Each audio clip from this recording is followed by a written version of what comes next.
Mwanamke, umelaumika sana tu sababu haujapata mtoto. Kweli ni machungu sana ambayo unapitia moyoni mwako. Na ukweli ni kwamba maumivu unayopitia sababu ya lawama yanazidi maumivu unayopitia kwa mwili wako.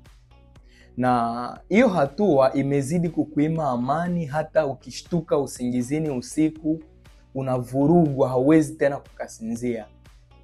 Ni maumivu makali yamezidi kujirudia, lawama. Kila ukiamka wanaokutazama unafikiri wanakuona tu wewe sababu haujaweza kufanikiwa kupata mtoto. Na mume wako unamwona tu ndani hakuelewi. Na mpaka wewe mwenyewe unajiuliza nini hakiendeki. Mwanaume havumilii kubaki bila kuitwa baba.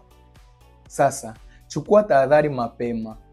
Mwanaume wako anahitaji, ila anayeumia ni wewe. Chukua tahadhari na umshirikishe katika mambo unayopitia, mtafanikiwa kupata mtoto.